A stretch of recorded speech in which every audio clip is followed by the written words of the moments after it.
وَيَسْأَلُونَكَ عَنِ الْأَهِلَّةِ قُلْ هِيَ مَوَاقِيتُ لِلنَّاسِ। আল্লাহ রাব্বুল আলামিন বলেন, নবী আপনাকে প্রশ্ন করা হয় চাঁদের ক্রমবর্ধমান এবং ক্রমহ্রাস সম্পর্কে, যেটা কি আপনি তাদেরকে বলে দেন, আমি এই চাঁদকে একটা প্রাকৃতিক ক্যালেন্ডার বানায়া, চিরস্থায়ী ক্যালেন্ডার বানিয়ে তাম পৃথিবীর মানুষের জন্য আকাশে ঝুলায় রেখেছি, মহাশূন্যে টানায় রেখেছি, যেন প্রতিদিন রাত্রি বেলায়, দিনের বেলায়, রাতের বেলায় তারা দিন রাত মাস বছর গণনা করতে পারে। এই জন্য বিনা পয়সার একটা ক্যালেন্ডার আমি ঝুলায় রাখছি। জোরে বলেন সুবহানাল্লাহ।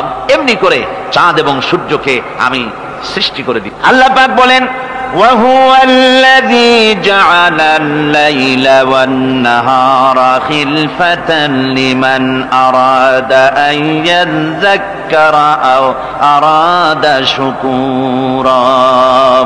আর আমি দিন এবং রাতকে একে পরস্পরের স্থলাভিষিক্ত বানিয়েছি, যারা শুকর আদায় করবে আর যারা এর দ্বারা জ্ঞান অর্জন করবে তাদের জন্য।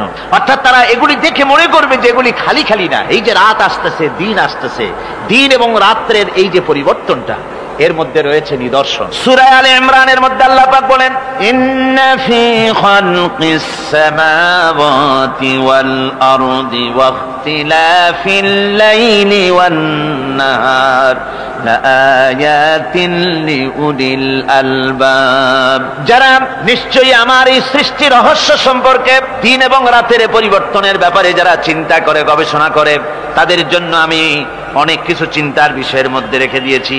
তারা এসব আমার সৃষ্টি নৈপুণ্যতা দেখে তারপরে তারা হতবাক, বিস্ময় বিমুখ হয়ে তারা বলে, এগুলি দেখে আর বলে, আল্লাযীনা ইয়াযকুরুনাল্লাহা কিয়ামান ওয়া কুউদান ওয়া আলা জুনুবিহিম ওয়া ইয়াতাফাক্কারুনা ফি খালকিস সামাওয়াতি ওয়াল আরদ। তারা বসা অবস্থায়, দাঁড়ানো অবস্থায় আমার প্রশংসা করে আর বলে, রব্বানা মা খালাকতা হাযা বাতিলান সুবহানাকা ফাকিনা আযাবান নার। আয় আল্লাহ পাক, তুমি কোনো কিছু খেল তামাশার বিষয়বস্তু করে তৈরি করো নাই, অতএব জাহান্নামের শাস্তি থেকে তুমি আমাকে রক্ষা করো। আল্লাহর নবী বলেছেন, আল্লাহর সৃষ্টি নৈপুণ্যতা সম্পর্কে যদি কোনো বান্দা 1 ঘন্টা চিন্তা করে, 1 ঘন্টা যদি গবেষণা করে, চিন্তা করে, রব্বুল আলামিন তার আমলনামায় 60 বছরের নফল ইবাদতের সওয়াব লিখে দেন। জোরে বলেন সুবহানাল্লাহ।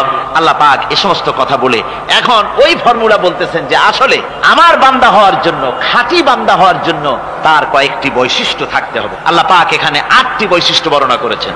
আল্লাহর খাঁটি বান্দা হওয়ার জন্য বৈশিষ্ট্য কয়টা লাগবে? 8টি। বেহেশত কয়টা? বেহেশত কয়টি? আল্লাহ পাক বৈশিষ্ট্য বানিয়েছেন 8টি। এখানে 8টি বৈশিষ্ট্যের কথা বলা হয়েছে। মহান আল্লাহ রাব্বুল আলামিন বলেন, وعباد الرحمن الذين يمشون على الأرض هونا وإذا خاطبهم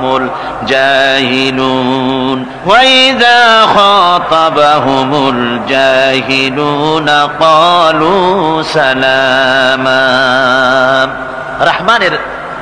রহমানের খাঁটি বান্দা তারা, রহমানের আসল বান্দা তারা, যারা নাকি জমিনের উপর থেকে যখন হাঁটে খুব বিনয় বিনম্রতার সাথে তারা চলে। ওয়াইদা খাতাবাহুমুল জাহিলুন, আর যখন জাহিলরা তাদের সঙ্গে কথাবার্তা বলতে আসে তখন তারা তাদেরকে বলে, তোমাদের প্রতি সালাম, এই বলে তারা চলে। অর্থাৎ এই 8টি বৈশিষ্ট্যের প্রথম বৈশিষ্ট্য ধরা হয়েছে চালচলনকে। ইমানদার খাঁটি বান্দা যারা, তাদের চাল চলন সম্পর্কে প্রথম বৈশিষ্ট্য ধরা হয়েছে। তার মানে হচ্ছে নির্লজ্জ, স্বৈরাচার, মাস্তান, গুন্ডা, বদমাশ, অত্যাচারী, এদের চালচলন এক ধরনের। আবার অন্যদিকে ব্যক্তিত্ব সম্পন্ন, মর্যাদাবান, এরপরে শিক্ষিত, ভদ্র, মার্জিত, তাদের চালচলন ভিন্ন ধরনের। এই 2 শ্রেণীর চালচলন কি একরকম হয় নাকি? একরকম হয় না। তার কারণ হচ্ছে ব্যক্তির চালচলনের মাঝেই তার অবস্থাটা বোঝা যায় যে আসলে লোকটি কেমন। আল্লাহ রাব্বুল আলামিন এই কথার দ্বারা এটা প্রমাণ করতে চান যে মোমেন বান্দা যারা হবে, আল্লাহর খাঁটি বান্দা যারা হবে, তাদের পরিচয় দেওয়া লাগবে না। তাদের চালচলন দেখে, তাদের হাঁটা দেখে, তাদের চলা দেখে, তাদের বলা দেখে, তাদের আচরণ দেখে লোকেরা বুঝতে পারবে যে ইনি হচ্ছেন আল্লাহর একজন খাঁটি বান্দা, একজন মোমেন ব্যক্তি, একথা বুঝতে পারবে। আর সে ব্যক্তি জমিনের উপরে চলবে খুবই বিনম্র ভাবে। কোরআনে কারীমে অন্য জায়গায় আল্লাহ রাব্বুল আলামিন বলেছেন, ওয়ালা তামশি ফিল আরদি মারহান ইন্নাকা লান তাখরিকাল আরদা ওয়া লান তাবলুগাল জিবালা তুলা।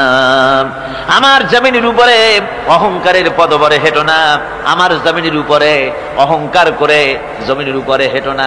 তুমি জমিনের উপরে অহংকার করে হেঁটে পদাঘাত দিয়ে আমার এই জমিনকে ফাটায় দিতে পারবে না, আর তুমি লাভ দিয়ে আমার আকাশে আমার পাহাড়ের উচ্চতাও তুমি ছাড়িয়ে যেতে পারবে না।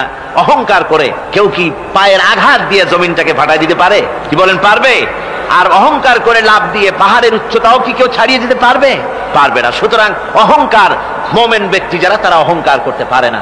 অহংকার মোমেনের স্বভাব নয়। অহংকার করতে পারে কেবলমাত্র আল্লাহ রাব্বুল আলামিন। অহংকার হচ্ছে আল্লাহ পাকের ইজাত। অহংকার কে করতে পারেন? আল্লাহ পাক করতে পারেন। মানুষের অহংকার শোভা পায় না। মানুষ, তোমার আবার অহংকার কিসের? এক ফোঁটা নাপাক পানি দিয়ে যার জন্মের উৎস, এমন নাপাক পানি যা শরীর থেকে নির্গত হলে পরে গোসল করা ফরজ হয়ে যায়, এমন এক ফোঁটা নাপাক পানি যার জন্মের উৎস, তার অহংকার কি? অহংকার করবেন আল্লাহ রাব্বুল আলামিন। হাদিসে কুদসির ভিতরে এসেছে, আল্লাহ পাক বলেছেন, যে ব্যক্তি অহংকার করে সেজন্য আমার চাদর নিয়ে টানাটানি করে। জোরে কোন নাউযুবিল্লাহি মিন যালিক। সুতরাং মুমিন বান্দা যিনি হবেন, আল্লাহর খাঁটি বান্দা, রহমানের খাঁটি বান্দা, সে ব্যক্তি কখনো জমিনের উপর অহংকারের সাথে চলাফেরা করবে না, বরং তার চাল চলন হবে অত্যন্ত বিনম্র। আর কি? আর হলো জাহিলদের সঙ্গে সে কোনো বিতর্কে লিপ্ত হবে না। জাহিলরা গালাগালি দেবে, গালাগালির জবাবে সে গালাগালি দেবে না। জাহিলরা অত্যাচার করবে, অত্যাচারের জবাবে সে অত্যাচার করবে না, বরং তাদেরকে দেখলে, তারা অত্যাচার করতে আসলে, তারা গালাগালি দিলে তাদের জবাবে ইদফা বিল্লাতি হিয়া আহসান, তাদের জবাবে তাদেরকে সালাম দিয়ে সেখান থেকে তারা কেটে পড়বে। সূরা কাসাসের এই আয়াত অন্য জায়গায় আল্লাহ রাব্বুল আলামিন একথা আবার এভাবে বলতেছেন, ওয়াইজা সামিউল লাগবা আ'রাদু আনহু ওয়া ক্বালু লানা আ'মালুনা ওয়া লাকুম আ'মালুকুম সালামুন আলাইকুম লা নাবতাগিল জাহিলিন। আল্লাহ পাক বলছেন যে যখন মুমিনেরা পরস্পরে মুমিনদের সাথে জাহিলদের যখন দেখা সাক্ষাৎ হয়ে যায়, যখন ঝগড়ায় লিপ্ত হতে চায়, তখন মুমিনেরা, যারা মুমিন বান্দা, আল্লাহর খাঁটি বান্দা, তারা বলবে যে তোমাদের আমলের প্রতিফল তোমরা পাবা, আমাদের কৃতকর্মের ফল আমরা পাবো, সুতরাং তোমাদের প্রতি সালাম, তোমাদের সাথে আমাদের কোনো সম্পর্ক নাই। ঝগড়াঝাটি না করে তারা ফিরে আসবে। আল্লাহ পাক এরপরে বলেন, ওয়াল্লাযীনা ইয়াবিতুনা লিরাব্বিহিম সুজদান ওয়া কিয়ামা। রহমানের খাঁটি বান্দা তারাই আরেকটি বৈশিষ্ট্য, তাদের এই 2 নম্বরের বৈশিষ্ট্য বার বলা হচ্ছে রহমানের, আল্লাহর খাঁটি বান্দার 2 নম্বরের বৈশিষ্ট্য যেটা, সেটা হচ্ছে এই যে তারা রাত কাটায় তার রবের হুজুরে আল্লাহর দরবারে সেজদা দিয়ে দাঁড়িয়ে থেকে কান্দাকাটি করে তারা রাত গুজরান করে। জোরে বলেন সুবহানাল্লাহ। আর এর বিপরীত যারা, তারা রাত কাটায় রাতের বেলা মদ, জুয়া, সিনেমা, গান বাজনা, অশ্লীলতা, নাটক, হাবিজাবি, গল্প গুজব করে তারা তাদের রাত কাটায়। আর যারা মুমিন বান্দা, আল্লাহর বান্দা, যারা খাঁটি বান্দা, তারা এই রাত তারা আল্লাহর ইবাদতের ভিতর থেকে কান্দাকাটির মধ্য দিয়ে দাঁড়িয়ে দাঁড়িয়ে অথবা সেজদার ভিতরে তারা তাদের রাত কাটিয়ে দেয়। কোরআনে কারীমে আল্লাহ রাব্বুল আলামিন একথা এভাবে বলেছেন, তাতাজাফা জুনুবুহুম আনিল মাদাজি'i ইয়াদউনা রাব্বাহুম খাওফান ওয়া তামআন। আমার মুমিন বান্দারা তাদের পার্শ্বদেশ এবং পৃষ্ঠদেশ বিছানার উপরে বেশি রাত থাকে না। তারা তাদের রবের প্রতি, রবের ভয়, আল্লাহর ভয়, আশা এবং আশা পোষণ করে, আর তারা আল্লাহকে ভয় করে তারা বিছান থেকে নিজের পিঠকে আলাদা করে নিয়ে তারা রাতের বেলায় আমার কাছে কান্দে, আমার কাছে দোয়া করে, তারা কান্দে, ইবাদত করে। সূরা যারিয়াতের ভিতরে রব্বুল আলামিন বলতেছেন, কানু কালিলাম মিনাল লাইলি মা ইয়াহজাউনা ওয়া বিল আসহারি হুম ইস্তাগফিরুন। আমার এই মুমিন বান্দাগুলি, আমার খাঁটি বান্দা যারা, তারা সারা রাত ঘুমায় না, রাতের একটা অংশ মাত্র তারা ঘুমায়, সারা রাত ঘুমায় না, একটা অংশ তারা ঘুমায়, আর বাকি অংশটুকুন শেষ রাত্রে তারা ওঠে আর আমার দরবারে তারা কান্দে, মাপ চায় আর কাঁদতে থাকে, চোখের পানি ফেলতে থাকে।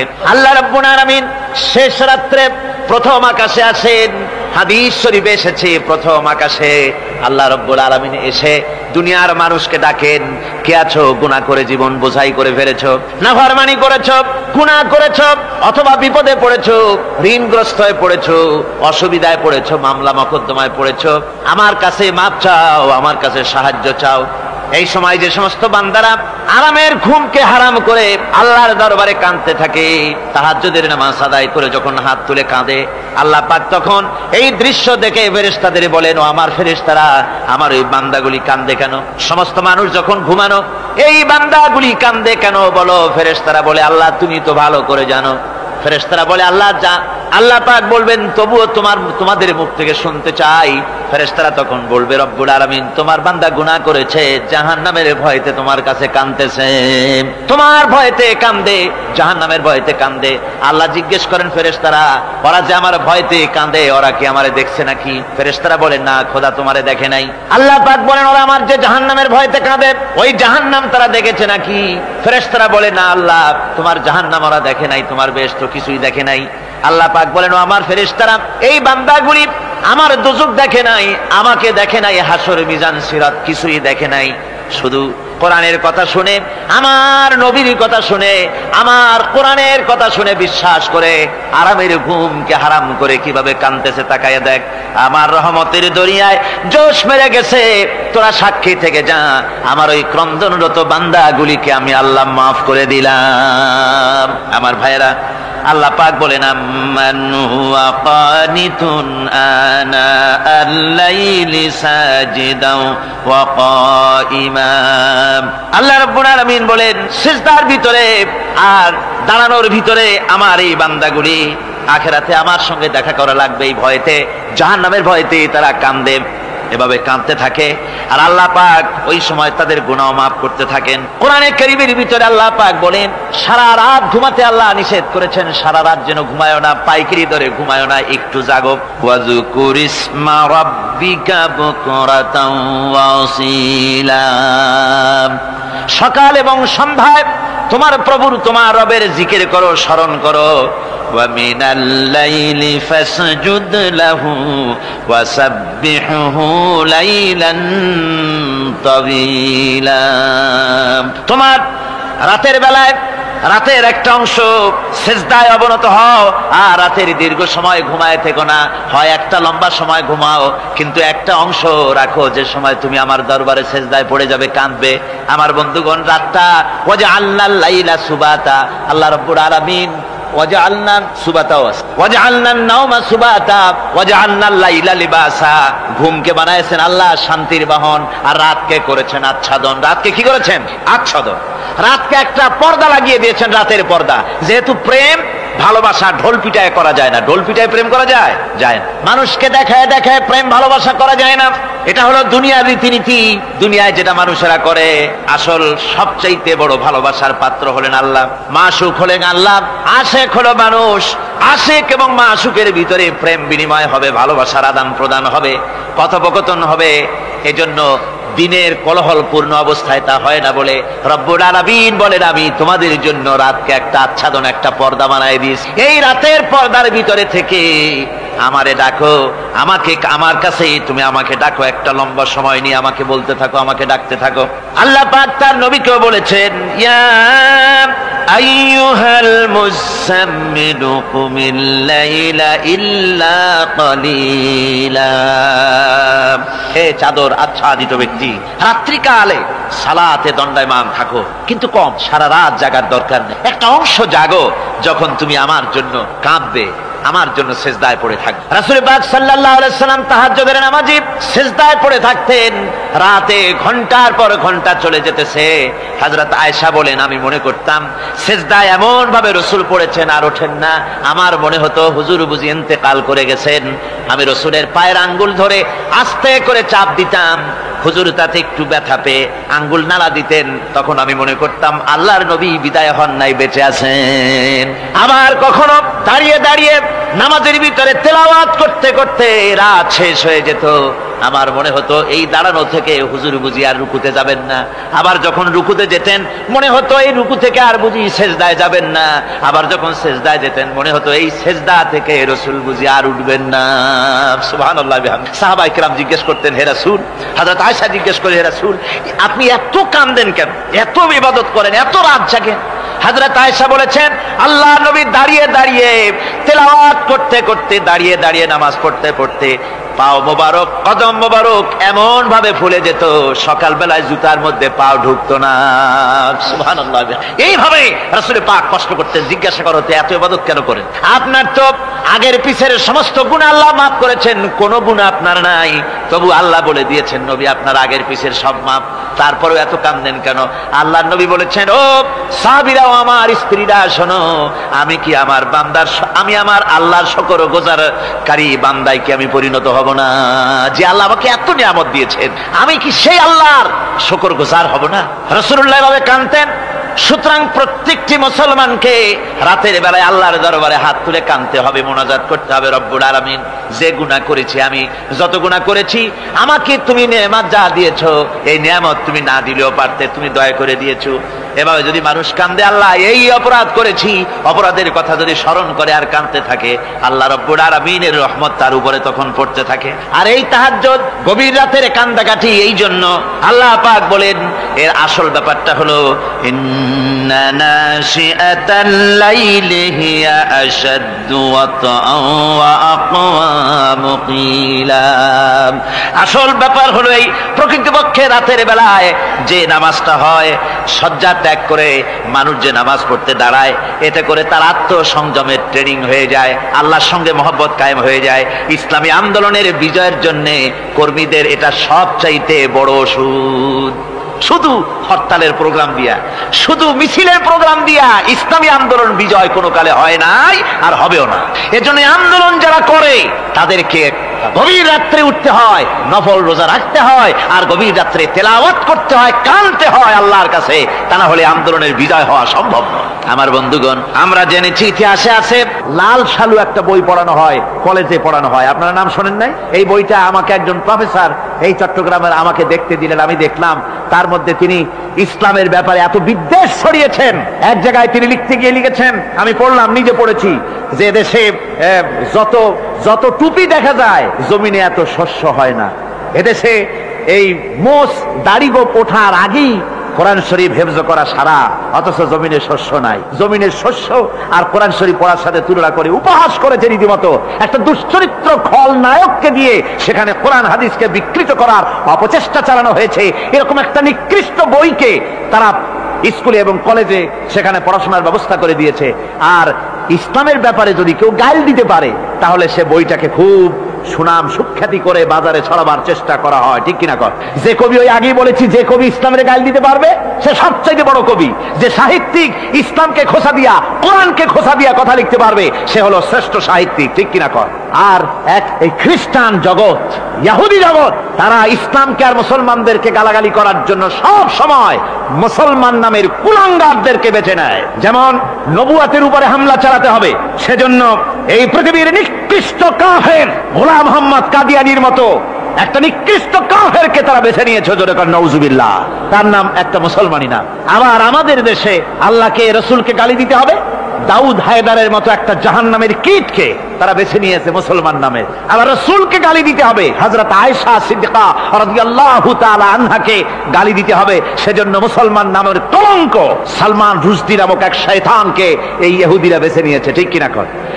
কিন্তু এখন সালমান রুশদি যাবা কোথায়? এখন সালমান রুশদির উপরে যিনি হুকুম হজ জারি করেছিলেন, ইমাম খোমেনি বেঁচে নাই, কিন্তু তার হুকুম এখনো বেঁচে আছে। উনি অর্ডার করেছেন, যেখানে পাও সেখানে হত্যা করো, ফাকতুলু সালমান রুশদি হাইসু ওয়াজাদতুম, ওরে যেখানে পাও সেখানে হত্যা করো। এখন ওর দশা হয়েছে এই, চেহারা সার্জারি করে টরিয়া, তারপরে এখন লা ইয়ামুতু ফিহা ওয়ালা ইয়াহইয়া, সে বাঁচিয়াও নাই মরিয়াও নাই, এমন অবস্থা আছে। আমার ভাইরা, আমার মুসলমান মদও যদি খায়, জেনাও যদি করে, রাসূলকে যখন কেউ গালি দেয়, তখন মনে করে আমি একটা অপরাধ করেছি, ঠিক, আমি মদ খাইছি, অন্যায় করেছি, আমি নামাজ পড়ি না, অন্যায় করেছি, কিন্তু আমার রাসূলকে গালি দিয়েছে, ওরে যদি পাই ওর কাঁচা কলিজা চাবায় খাবো, ঠিক কিনা কর? সুতরাং আজকে এইভাবে করে আমার দেশের শিক্ষা ব্যবস্থাকে নষ্ট করা হয়েছে এই ধরনের বই পড়িয়ে। এবং এক শ্রেণীর শিক্ষক আছেন যারা কলেজ ইউনিভার্সিটিতে অপ্রাসঙ্গিকভাবে ইসলামকে গালাগালি করে, আল্লাহকে গালি দেয়, ইসলামকে গালি দেয়, মুসলমানদেরকে গালি দেয়। বরদাস্ত করতে পারি না। বলি বন্ধুরা, ইসলাম যদি ভালোই না লাগে তাহলে নামটা মুসলমানি নাম রাখছেন কেন? ঘোষণাটা দিয়ে দেন, আমরাও জানাজা না পড়াবার হাত থেকে বেঁচে যাই, ঠিক কিনা?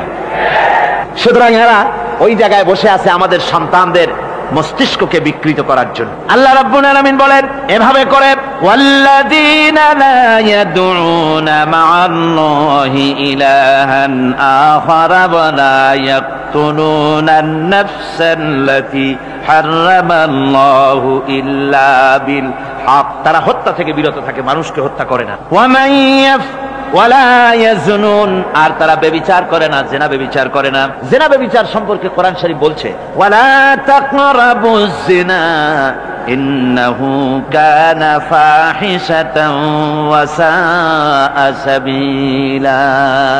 জিনা করা তো দূরের কথা, আল্লাহ পাক বলছেন জিনার নিকটবর্তী হয় না। জিনার নিকটবর্তী মানুষ হয় কিভাবে? জিনার নিকটবর্তী হওয়ার জন্য কতগুলি উপকরণ এবং উপাদান আছে। তা হচ্ছে অশ্লীল নৃত্য গীত, তা হচ্ছে যৌন আবেদনমূলক পত্র পত্রিকা, তা হচ্ছে অশ্লীল ছায়াছবি, তা হচ্ছে নারী সৌন্দর্যের প্রদর্শনী। এই সব জিনিসগুলি মানুষকে জেনার দিকে আকৃষ্ট করে। এসব কি আমাদের সমাজে চালু আছে? আমাদের সমাজে আছে। তো জেনার উপকরণ কি কি বললাম?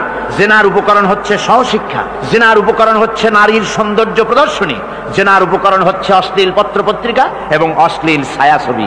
এগুলি মানুষকে জেনার দিকে আকৃষ্ট করে, উদ্বুদ্ধ করে। এসব আমাদের সমাজে চালু আছে। ব্যাঙ্গের ছাতার মতো ভিডিও ক্লাব চালু হয়েছে শহরের কোনায় কোনায়, রাস্তার মোড়ে মোড়ে। আর এ দিয়ে ছবি এনে মানুষ দেখতে থাকে আর চরিত্র নষ্ট হতে থাকে। এরপরে রয়েছে সহশিক্ষার ব্যবস্থা, রয়েছে নারীদের বেপরদিগি সৌন্দর্যের প্রদর্শনী, আর রয়েছে যৌন আবেদনমূলক পত্র পত্রিকা। আর পত্র পত্রিকার কাজই হচ্ছে এখন যৌন সুশ্রুতি দেওয়া আর ইসলামকে গালি দেওয়া। বর্তমান সরকারের আমলে 1991 সনের জানুয়ারি থেকে শুরু করে, যখন সরকারের স্থিতিশীলতা ছিল না, জানুয়ারি ফেব্রুয়ারি মাস থেকে নিয়ে আজ পর্যন্ত বর্তমান সরকার প্রায় 138টি সাপ্তাহিক, পাক্ষিক, মাসিক, দৈনিক পত্রিকার ডিক্লারেশন দিয়েছেন। এতগুলি পত্রিকা, আর সমস্ত পত্রিকায় ওনারা ঘোষণা করেছেন যে আমরা সাংবাদিকতার সর্বোচ্চ স্বাধীনতা দিয়েছি। আর এই সর্বোচ্চ স্বাধীনতার সুযোগ নিয়ে প্রত্যেকটি পত্রিকা, অলমোস্ট প্রায় প্রত্যেকটি পত্রিকা ইসলামকে গালি দিচ্ছে। আর কিছু পত্রিকা সমাজে চালু হয়েছে, বাংলাদেশে চালু হয়েছে ভারতের রয়ের টাকায়। ভারতের রয়ের টাকা দিয়ে যে পত্রিকা, দৈনিক এবং সাপ্তাহিক পত্রিকা চালু হয়েছে, তার ভিতরে রয়েছে দৈনিক ভোর এবং আজকের কাগজ, সাপ্তাহিক পূর্বাভাস। ভারতের রয়ের টাকা দিয়া পরিচালিত এই কাগজগুলি গোটা বাংলাদেশের জাতি সত্তাকে দ্বিধা বিভক্ত করার জন্য সর্বাত্মক প্রচেষ্টা তারা চালাচ্ছে। এরা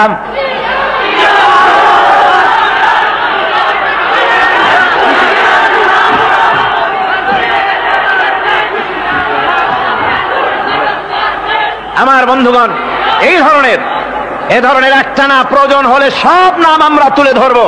ভারতের টাকা দিয়ে, ভারতের রয়ের টাকা দিয়ে তারা এভাবে পত্রিকা তৈরি করে গোটা বাংলাদেশের স্বাধীনতা, সার্বভৌমত্ব এবং অস্তিত্বের উপরে আঘাত হানতেছে। শুধু তাই নয়, তারা ইসলামের উপর আঘাত হানছে। আলেম এবং পীরদের বিরুদ্ধে বক্তব্য তারা পত্রিকার ভিতরে সমালোচনামূলক কথাবার্তা তারা লিখছে। এমন একটা সাপ্তাহিক পত্রিকা কম পাবেন যেখানে ইসলামকে, ইসলামী আন্দোলনকে কিছু না কিছু খোঁচা মারা না হচ্ছে, ঠিক কিনা? কর যারা বলেন ঠিক কিনা? তো এইভাবে করে তারা ষড়যন্ত্র চালিয়ে আমি সেদিন ঢাকায় বলেছিলাম যে বর্তমান মহিলা সরকার চলছে বলে আমরা কথা বলছি না, কিন্তু আমাদের একটা ধৈর্য আছে। আমরা সরকারকে সময় দিচ্ছি এগুলিকে কন্ট্রোল করার জন্য। শাসনতান্ত্রিক অ্যাকশন নেওয়া উচিত গভর্নমেন্টের। শাসনতন্ত্রে কি আছে? শাসনতন্ত্রে, সংবিধানে, কনস্টিটিউশনে লেখা আছে যে নাগরিকদের কোন ধর্মীয় অনুভূতিতে আঘাত লাগতে পারে এমন কোন কথা, এমন কোন বক্তব্য কেউ লিখতেও পারবে না, বলতেও পারবে না। সেটা দণ্ডমূলক শাস্তি, এটা শাস্তি হবে তার। এ ধরনের কথা লেখা আছে।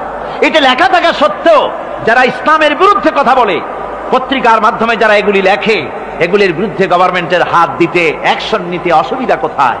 আমরা সময় দিচ্ছি সরকারকে, তারা এই জিনিসগুলি দেখুক এবং অ্যাকশন নিক।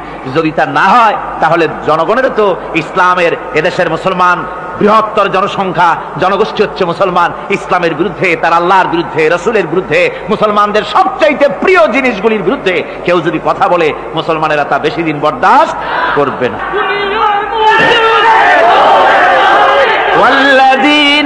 আল্লাহ পাকের বলে বলেন ইউদাআফ লাহুল আযাবু ইয়াওমাল কিয়ামাতি ওয়া ইয়াখলুদ ফীহি মুহানা। এই সব কাজ যারা করবে, আল্লাহকে বাদ দিয়ে যারা আল্লাহকে বাদ দিয়ে অন্যকে মাবুদ বলে ডাকবে আর হত্যা করবে, জিনা করবে, আল্লাহ বলেন তাদেরকে কিয়ামতের দিন পুনঃ পুনঃ আযাব দেওয়া হবে। আর তাদেরকে ওয়ায়াখলুদ ফীহি মুহানা, তারা বড় লাঞ্ছনার জীবন যাপন করবে, সেখানে লাঞ্ছনার সাথে তারা বসবাস করবে। ইল্লা মান তাবা ওয়া আমানা ওয়া আমিলা আমালান সালিহান ফাউলাইকা ইউবাদদিলুল্লাহু সাইয়্যাতিহিম হাসানাত ওয়া কানা আল্লাহু গফুরার রহিমা। ইল্লা মান তাবা, এই সমস্ত আযাব থেকে বাঁচবে কারা? বাঁচবে সেই সব লোক যারা তওবা করেছে এবং নেক আমল করেছে। ফাউলাইকা ইউবাদদিলুল্লাহু সাইয়্যাতিহিম হাসানাত, আল্লাহ রাব্বুল আলামিন তাদের অন্যায় ত্রুটিপূর্ণ কাজগুলিকে ভালো দিয়ে বদলে দিবেন। সুবহানাল্লাহি ওয়া বিহামদিহি। ওয়া কানা আল্লাহু গফুরুর রহিমা, আর আল্লাহ পাক হচ্ছেন বড় ক্ষমাশীল এবং দয়াবান। এই সুসংবাদ তাদের জন্য যাদের জীবন নানা প্রকারের অপরাধে কলঙ্কিত করেছে যারা, এবং নিজেদেরকে সংশোধন করতে এখন ইচ্ছুক। জীবনে বহু গুনাহ করেছে, হারামি, বদমাশি, জিনা, ব্যভিচার করেছি, এখন জীবনকে সংশোধন করতে চায়। এদের জন্য আল্লাহ রাব্বুল আলামিন এই সাধারণ ক্ষমা ঘোষণা করেছেন, জেনারেল এমনেস্টি ঘোষণা করেছেন। সাধারণ ক্ষমা ঘোষণা করে দিলেন যে তোমরা এখনো যদি হেদায়েত হতে চাও, চূড়ান্ত ধ্বংস থেকে যদি বাঁচতে চাও, তাহলে আমি তোমাদের জন্য তওবার পথ খুলে রেখেছি। আল্লাহ যদি এই তওবার পথ খুলে না দিতেন তাহলে মানুষ হতাশায়, নিরাশায় শয়তান হয়ে যেত।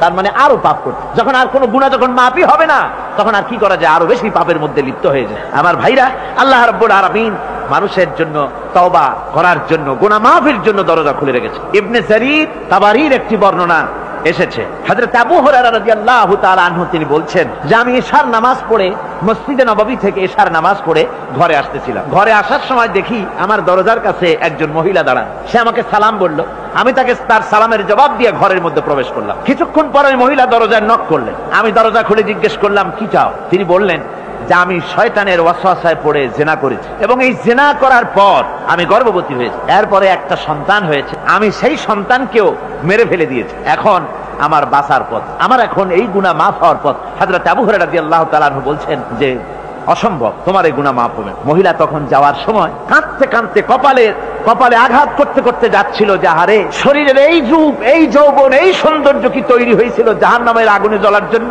এইভাবে করে চিৎকার দিতে দিতে মহিলা যান। হযরত আবু হুরায়রা বলেন আমি সকালবেলায় আল্লাহ রাসূলের সঙ্গে ফজরের নামাজ আদায় করে আল্লাহ নবীকে ঘটনা শোনালাম। বললাম হে রাসূল, আমি তো মহিলাকে এইরকম জবাব দিয়ে। হযরত আবু হুরায়রা দৌড়ে গেলেন, বললেন আমি ছুটতে লাগলাম, এমন ভুল আমি কথা বলেছি।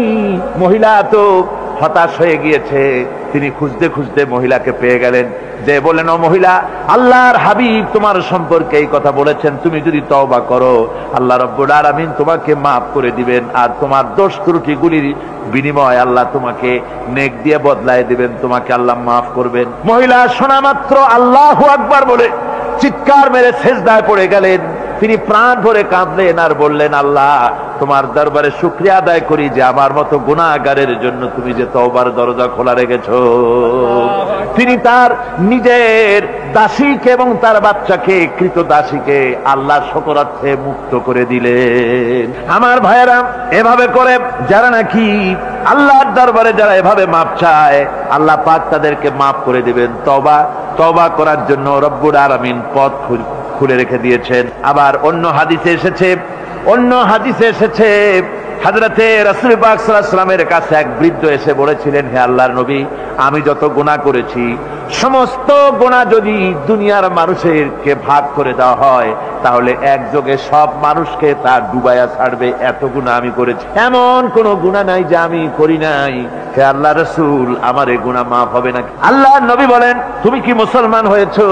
লোকটি বলল, হুজুর আমি মুসলমান হয়ে গেছি। আশহাদু আল্লা ইলাহা ইল্লাল্লাহু ওয়াহদাহু লা শারীকা লাহু ওয়া আশহাদু আন্না মুহাম্মাদান আবদুহু ওয়া রাসূলুহু। পড়েন সবাই, আশহাদু আল্লা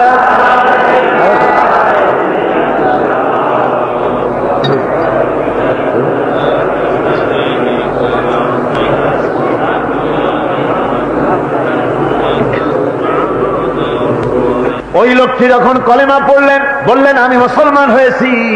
আল্লাহ নবী বলেন, শোনো আল্লাহর বান্দা, তুমি যখন কলেমা পড়েছো তোমার পেছনের তামাম জিন্দেগির সমস্ত গুনাহ খাতা আল্লাহ রব্বুল আলামিন মাফ করে দিয়েছেন। শুধু মাফ করেন নাই, আরো কি করেছেন? ওয়ায়ুবাদদিলুল্লাহু সাইয়্যাতিহিম হাসানাত। দোষ ত্রুটি তোমার যা আছে, যে ব্যক্তি তওবা করে আল্লাহর পথে চলে, নেক আমল করে, পেছনের জীবনের দোষ ত্রুটি যা করেছেন সবগুলির বদলে আল্লাহ রব্বুল আলামিন নেকি লিখে দিবেন। জোরে বলেন সুবহানাল্লাহ।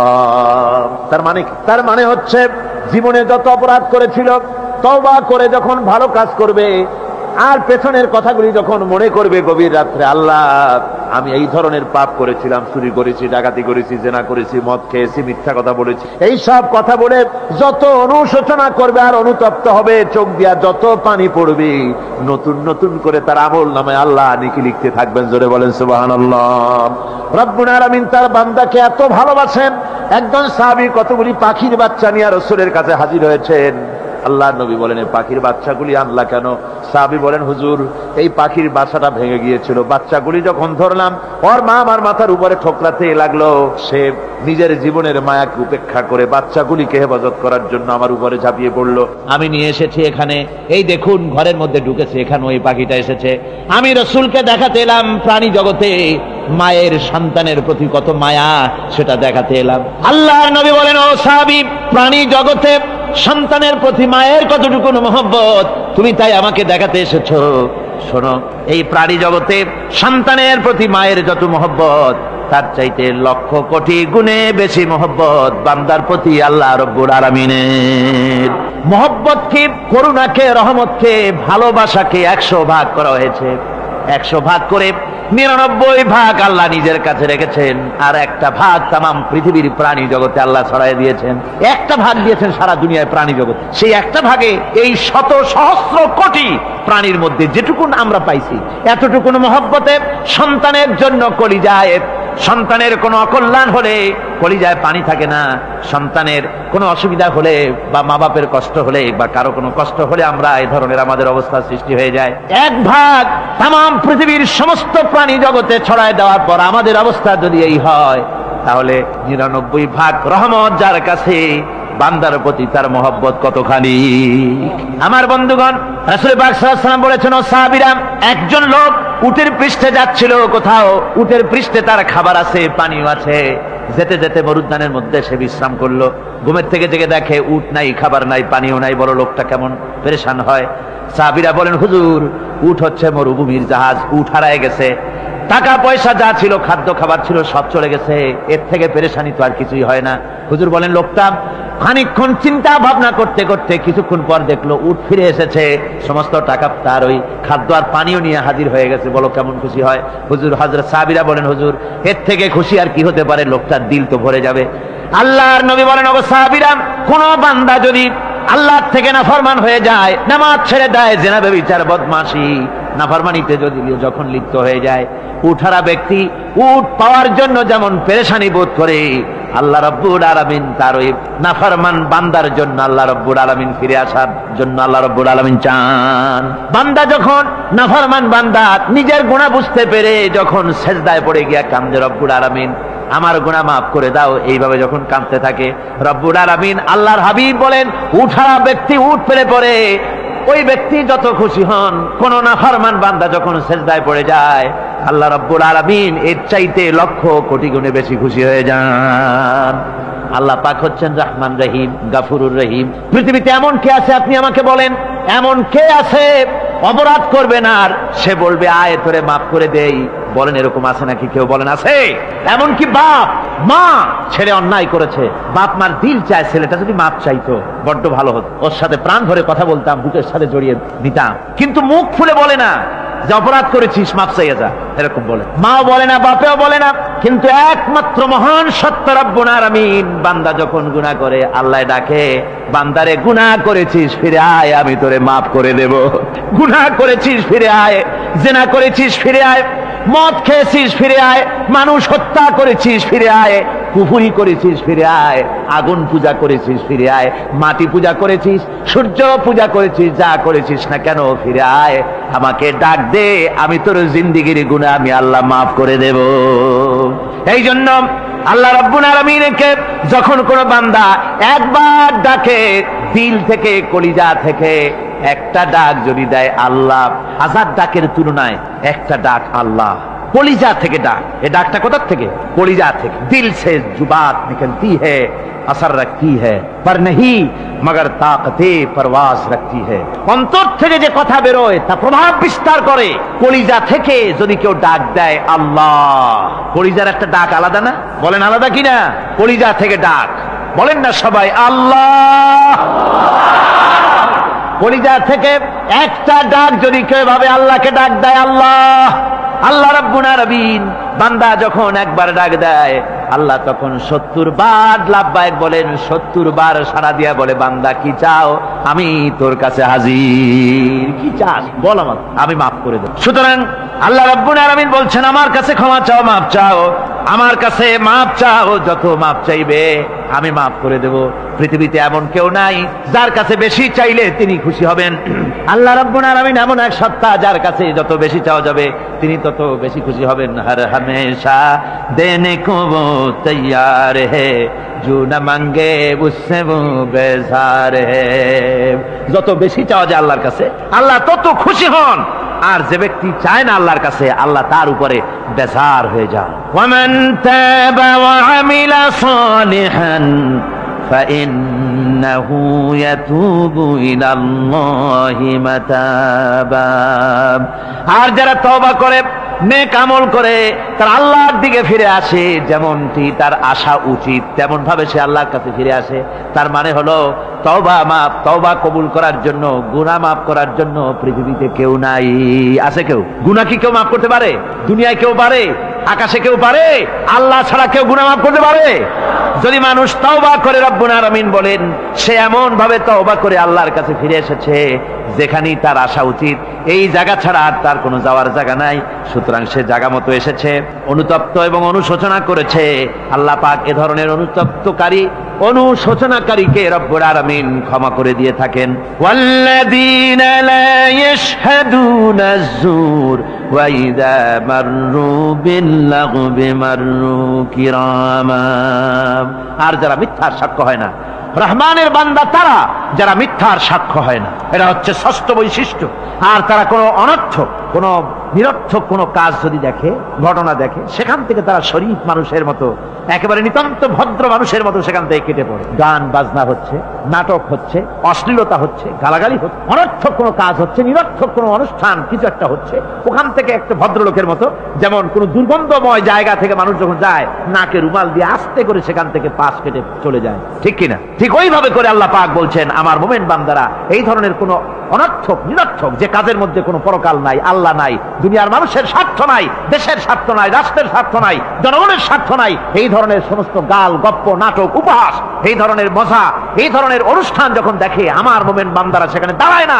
ময়লার কাছ থেকে নাকে রুমাল দিয়ে মানুষ যেমন চলে যায়, এই লোকটিও তখন অত্যন্ত ভদ্রের মতো আস্তে করে পাশ কেটে বেরিয়ে যায়। ওয়াল্লাযীনা ইযা যুক্কিরু বিআয়াতি রাব্বিহিম লাম ইয়াখিরু আলাইহা সাম্মান ওয়া উমিয়ানা।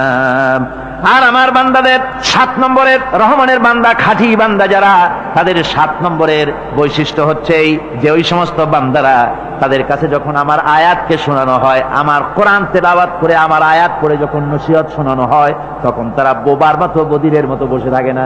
কথা বুঝতে পেরেছেন? রহমানের খাঁটি বান্দা যারা, তাদের কাছে কোরআনের কথা ওয়াজ করে যখন শোনানো হয়, আল্লাহর কালাম যখন শোনানো হয়, আয়াত পড়ে পড়ে যখন নসিহত শোনানো হয়, লাম ইয়াখিরু আলাইহা সুম্মান ওয়া উময়ানা, তখন ওই ব্যক্তি অন্ধ এবং বধিরের মতো চুপ করে বসে থাকে না, বরং আমল করা শুরু করে দেয়। জোরে বলেন সুবহানাল্লাহ। যখন সে জানলো যে এগুলি হলো আল্লাহর বিরোধী কাজ, এগুলি আল্লাহর কাজ, আল্লাহ রসুলের কাজ, তখন তা পালন করা শুরু করে দেয়। এই 5 দিন ধরে কোরআনের যে কথাগুলি হলো, এই কথাগুলি শোনার পর আপনারা কি বসে থাকবেন? বসে থাকবেন? যারা বসে থাকবে এইগুলি শোনার পরে আল্লাহ তাদেরকে বলেছেন এরা হলো অন্ধ, এরা হলো বধির, এরা হলো বোবা। আমরা আল্লাহর এই যে কথা, আমরা কি অন্ধ আর বধির আর বোবা হবো নাকি? আমরা হবো না। আমরা অন্ধ নয়, বধির নয়, বোবা নই, বরং আল্লাহ যা বলেছেন, যা শুনলাম সামি'না ওয়া আতা'না, এই 5 দিন ধরে যা শুনলাম আল্লাহর কথা, কার কথা শুনলাম? আর সমস্ত কথা আমরা আমল করবো। জোরে কোন আমিন। আল্লাহ যেন কবুল করেন। জোরে কোন আমিন। আমল করা কি? বসে না থাকা কি? বসে না থাকা হচ্ছে যা শুনলাম, আল্লাহর যা ফরজ, যা হুকুম, তা মানবো। আল্লাহ যা নিষেধ করেছেন তার থেকে ফিরে থাকবো, এটাই হলো কাজ। এরপরে রব্বুল আলামিন বলেন, ওয়াল্লাযীনা ইয়াকুলুনা রাব্বানা হাব লানা মিন আজওয়াজিনা ওয়া যুররিয়্যাতিনা কুররাতা আয়ুনিন ওয়াজআলনা লিল মুত্তাকিনা ইমামা। রহমানের বান্দা 8ম নম্বর এবং শেষ নাম্বার হচ্ছে এটা বৈশিষ্ট্য এই যে তারা রহমানের যারা খাঁটি বান্দা, আল্লাহর যারা খাঁটি বান্দা, তারা রব্বুল আলামিনের কাছে মুনাজাত করে, আমার রব, আয় আমার আল্লাহ, হাবলানা মিন আজওয়াজিনা ওয়া যুররিয়াতিনা, আমাদের এবং আমাদের স্ত্রীদের আর আমাদের সন্তানদেরকে তুমি দয়া করে আমাদের চক্ষুর শীতলতা বানায় দাও। জোরে বলেন আমিন। ওয়াজআলনা লিল মুত্তাকিনা ইমামা, আর আমার এই সন্তানদেরকে তুমি মুত্তাকিদের ইমাম বানায় দাও। শুধু মুত্তাকি বানায়ও না, মুত্তাকিদের নেতা বানায় দাও। জোরে কোন সুবহানাল্লাহ। এই সূরাটা এইটা তখনকার কথা যখন এই মুমিনদের মক্কি সূরা, তো এটা যখন মক্কা শরীফে দেখা গেল যে মুসলমানেরা, যিনি ইসলাম কবুল করেছেন তার বাপ কাফের, যিনি ইসলাম কবুল করেছেন কারো বাপ কাফের, কারো মা কাফের, কারো সন্তান কাফের, কারো মেয়ে কাফের, কারো জামাই কাফের, সব প্রিয়জনেরা কুফরি হালতে আছে। আর এগুলি দেখে তাদের চক্ষুর মধ্যে কাটা বিঁধতেছিল, চক্ষু জর্জরিত হয়ে যাচ্ছিল। নিজের সন্তানের চেহারা যত ভালো হোক, সন্তান যতই শিক্ষা দীক্ষা থেকে যতই উন্নত আর ভালো হোক না কেন, সে যদি জাহান্নামের দিকে অগ্রসর হতে থাকে, কোন নেককার ইমানদার পিতার মনে তা সান্ত্বনার কারণ হতে পারে না। সে তখন আল্লাহর দরবারে, আল্লাহ পাক বলেন ওই মুমিন বান্দারা আমার কাছে দোয়া করে যে রব্বুল আলামিন আমার সন্তানদেরকে, আমার স্ত্রীদেরকে আমার চোখের শীতলতা বানাও, তাদের আমল আখলা কেমন বানাও, যাতে আমাদের চক্ষু ঠান্ডা হয়ে যায়। জোরে বলেন আমিন। জোরে বলেন আমিন। সন্তানদের জন্য আল্লাহর কাছে দোয়া করতে হবে। আপনারা দেখেন, চোখের সামনে দেখতে পাচ্ছেন সন্তান সিনেমায় যাচ্ছে, সন্তান নামাজ পড়ে না, সন্তান রোজা রাখে না, সন্তান মানুষের তৈরি করা মতাদর্শের পেছনে স্লোগান দিচ্ছে, দৌড়াচ্ছে, আর আপনি পিতা হয়ে তাকে ঠেকাচ্ছেন না। ওই ছেলে তো জাহান্নামে যাচ্ছে, আপনার দরদ হওয়া উচিত, ওই ছেলেকে ফিরানো দরকার, আর আল্লাহর কাছে দোয়া করা দরকার। আমার বন্ধুগণ, দোয়া আল্লাহ নিজেই শিখাই দিচ্ছেন, দোয়া করো। পড়েন আমার সাথে, রব্বানা হাব লানা মিন আজওয়াজিনা ওয়া যুররিয়্যাতিনা কুররাতা আয়ুনিন ওয়াজআলনা লিল মুত্তাকিনা ইমামা। أولئك يجزون الغرفة بما صبروا ويلقون فيها تحية وسلاما। আল্লাহ পাক বলেন এই সব লোকদের জন্য তারা যে সবর করেছিল, সেই সবরের কারণে আমি তাদের উত্তম জাযা দান করব। আর তাদের জন্য ফেরেশতারা চতুর্দিক থেকে, ফেরেশতারা তাদের জন্য সম্বোধন করবে, তাদেরকে সম্বর্ধনা দিবে, ফেরেশতারা তাদের সম্বর্ধনা দিবে। ওয়াল মালাইকাতু ইয়াদখুলুনা আলাইহিম মিন কুল্লি বাবিন সালাম। সালামুন আলাইকুম বিমা সাবারতুম ফানি'মা উকবাদ-দার। চতুর্দিক থেকে ফেরেশতারা আসতে থাকবে আর তারা সালাম দিতে থাকবে, তাদেরকে সম্বর্ধনা দেবে বেহেশতীদেরকে, আর বলবে তোমাদের জন্য এই পরকালের এই ঘরটাই, জায়গাটা কতই না উত্তম করে আল্লাহ তৈরি করে রেখেছেন। বলেন সুবহানাল্লাহ। সালামুন আলাইকুম, আল্লাহ বলছেন উলাইকা ইউজসাউনাল গুরফাতা বিমা সাবারু, তোমরা যে সবর এখতিয়ার করেছিলে সেজন্য আজকে তোমাদের জন্য আমি এই বিরাট নিয়ামত তোমাদের জন্য রেখেছি। দিনকে চালু করতে গেলে, ইসলামী আন্দোলন করতে গেলে বিপদ আসে, আর সেই বিপদে সবর এখতিয়ার করতে হয়। কত ভয় আসে, লোভ আসে, কত কিছু আসে, এগুলিকে উপেক্ষা করে যারা ইসলামী আন্দোলনের জন্য নফসের খাহেশকে, আরামকে হারাম করে দিয়ে আন্দোলনে যারা ঝাঁপিয়ে পড়তে পারে, তাদের জন্য আল্লাহ পাক এই সমস্ত নিয়ামত রেখে দিয়েছেন। কুল মা ইয়াবাউ বিকুম রাব্বি লাউলা দুআউকুম ফাকাদ কাযযাবতুম ফাসাউফা ইয়াকুনু লিজামা। ও নবী, আপনি এদেরকে বলেন, আপনি এই লোকগুলিকে বলেন যে তোমাদের ব্যাপারে আল্লাহর কি প্রয়োজন পড়েছে যদি তোমরা আল্লাহকে নাই ডাকো, আল্লাহর কাছে যদি দোয়া না করো, যদি হাত না পাতো, আল্লাহ কি যদি না ডাকো, তাহলে তোমাদের দিয়ে আল্লাহর দরকার নেই। ফাকাদ কাযযাবতুম, তোমরা তো অস্বীকার করে চলছো। ফাসাউফা ইয়াকুনু লিজামা, খুব তাড়াতাড়ি করে তোমরা বুঝতে পারবে, এমন অবস্থা, এমন আযাব আসবে যে তখন তোমাদের প্রাণ বাঁচানোই দায় হয়ে পড়বে। আমার বন্ধুগণ, একটা মানুষের সাথে মানুষের সৃষ্টি আর পাথরও সৃষ্টি, পাথরও একটা মাখলুক, মানুষও মাখলুক। পাথরের সাথে মানুষের পার্থক্য কোথায়? পাথর আল্লাহর দরবারে হাত তুলতে পারে না, আল্লাহকে ডাকতে পারে না, মোনাজাত করতে পারে না। মানুষ ডাকতে পারে, হাত তুলতে পারে, তার হাত দেওয়া আছে। মানুষ হয়ে যদি আল্লাহর দরবারে হাত তুলতে না পারলেন, চোখের পানি যদি না ফেলতে পারলেন, আল্লাহ পাক বলছেন, ও নবী বলে দেন, আপনি বলুন তোমাদের দিয়ে কি প্রয়োজন আল্লাহর?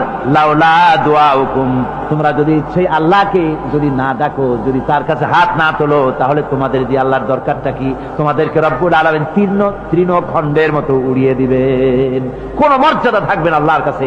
সুতরাং মর্যাদা পেতে হলে আল্লাহকে ডাকতে হবে, আল্লাহর কাছে চাইতে হবে।